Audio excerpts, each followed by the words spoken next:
Chapter 6. From Pauper to Popular. We moved into a 2-story home, which was built in 1836 by an Irish settler named Thomas Wells. It was the most impressive home I had ever lived in. It had 2-foot-thick sandstone walls, a huge kitchen with servants' quarters, and 3 fireplaces. There was a winding staircase leading up to 4 bedrooms, which were all connected by a balcony overlooking a small mountain ridge. Valley Springs was a small town, where we practically became celebrities overnight. The first night in our new home, Dad started a fire in the fireplace. We rushed outside as smoke filled the room. Turning back toward the house, we watched as flames shot 60 feet above the roof. A town of that size doesn't see much action, so when fire engines came roaring through town, with sirens blaring, everyone came out to see what the commotion was all about. It was like a 4th of July party. The whole town turned out to meet us. Introductions were made all around. Dad joked it was the fastest way he knew to meet the neighbors, as though this was his plan all along. Everyone laughed, and we were welcomed to the community by all. Once the smoke cleared, Mom invited several ladies inside to see our historic home, even though the rooms were cluttered with unpacked boxes. The fire chief explained to Dad that creosote had built up on the walls of the fireplace and caused the fire. Next time, have a chimney sweep clean your fireplace first, he warned. There was no damage done to the building, as the tile, brick, and sandstone aren't flammable. When Stan came to visit, we picked up right where we left off, laughing and chumming around together. Exploring the mountainside behind the house, we found a dark cave and hurried home to gather flashlights. Moving along slowly, we could tell the cave wasn't man-made. It went back into the hill about 200 yards, where it ended abruptly. We found an old fire pit with beer bottles strewn everywhere and writing on the walls. It was obvious there had been many intruders. Stan thought it was a great find, but I was frightened. I wondered who had been there, but worse yet, when were they planning to return? During that visit, we laid in the grass on the hillside and talked. I poured my heart out to him, saying how lonely I was. I had no one to confide in or laugh with. No one was as much fun as he was. I begged him to move back home with us. Within a few weeks, he relocated to Valley Springs. Our peculiar family dynamics were back to normal once more. He was the family favorite, and I, for one, couldn't have been happier. Most of our time was spent exploring the remaining countryside and small town. Laughter and giggles filled the house again, but no one was in trouble this time. Stan had this captivating personality. No subject was too deep that he couldn't find humor hiding in it somewhere. Often his witty nature would overtake him in a conversation, and he'd slip in a subtle quip. Even though his remarks were often soft-spoken, they always elicited bellows of laughter. My happiness was short-lived, as Stan wasn't content in Valley Springs. He complained the students had well-established friends, and there was no room for him in their tight-knit groups. He missed his friends, Mrs. McLaren, and fishing. It wasn't long before he returned to Bishop, and I was lonely once again. Without him, I had no reason to hurry home. I would stay after school to help my 8th grade teacher, Mrs. Jones. She was the nicest teacher I'd ever known. I told her about Stan, my folks, moving, 4th grade, etc. I looked forward to going to school, but I especially enjoyed listening to Mrs. Jones read to us after lunch.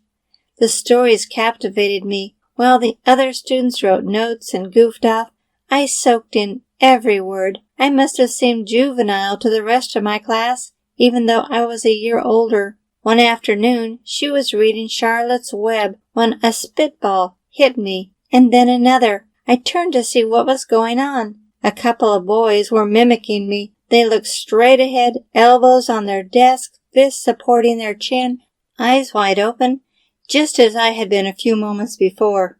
The other students giggled as they mocked me. I relaxed my pose and pretended not to be so interested in our afternoon stories after that. Making friends had never been a challenge. Keeping them was the problem.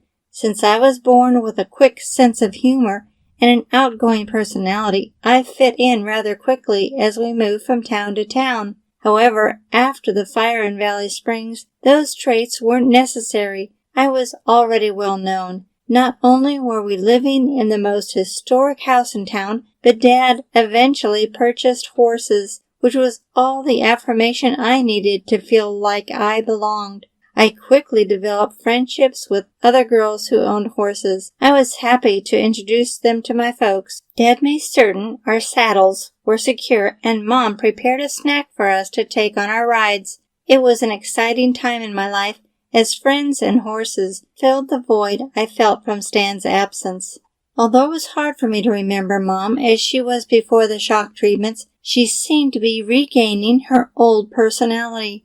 We spent many hours planning holidays and celebrations for family and friends. Mom loved to entertain, and this was the perfect party house. Although we didn't have much money, she bought furniture and rugs at garage sales and made our home even more beautiful than it already was.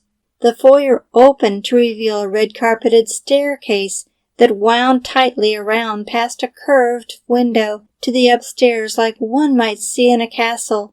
The large living room to the right and dining room to the left had massive fireplaces. The kitchen had a built-in wood-burning stove oven that had been converted to electric. Behind the kitchen was a servant's quarters with its own entrance. Mom was so happy there.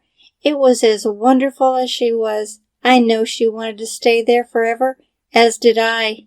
Dad had mellowed considerably, but continued to get upset with her. He was a dreamer. Mom was realistic. She had sound advice, but he never valued her insight. He accused her of always being negative. "You never support anything I want to do," Dad would yell. He was a brilliant salesman, but made terrible decisions. She could have made him successful if he would have listened. Instead, she just pursed her lips, shrugged her shoulders, and kept silent. Our 8th grade graduation was the pinnacle of the persuasion I had on Mrs. Jones. Looking for suggestions on what type of program we should have, I recommended we present the entire ceremony in poetry. The influence of my Marysville teacher was paying off. I had written numerous poems from her encouragement, and Mrs. Jones loved the idea. Each student wrote a poem and read it at our graduation. I was hailed as a poet laureate and given credit for the idea in designing the program cover. Looking back on our time in Valley Springs, I'm not sure how Dad found this grand manor. He had a winning personality, and with his connections, he must have built an excellent rapport with the landlady, Dorothy. She was an elderly widow who seemed to love my folks and kept in contact long after we moved. She was especially kind to me. I collected stamps, and each time a new stamp was issued, she would purchase an entire sheet and send it to me. My book of stamps had grown to a considerable size, but unfortunately the collection was lost. Before we left Valley Springs, Dorothy offered to sell Dad that historic home with its 180 acres for $80,000, but he turned her down. He was already packing up and was determined to move us to San Andreas, 20 miles up the hill. The Valley Springs house has always held a fascination for me. I would look up the address to see if it was ever put up for sale.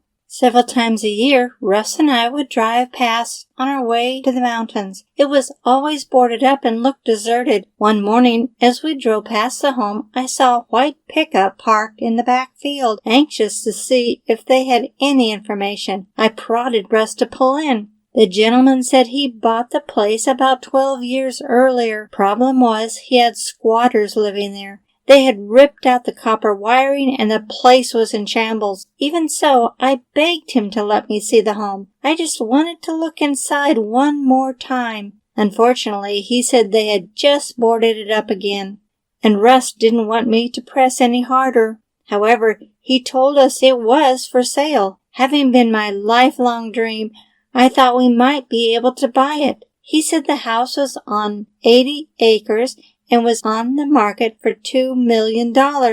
Russ and I talked about it, except the price was $1,999,000. $99,000 more than we could afford.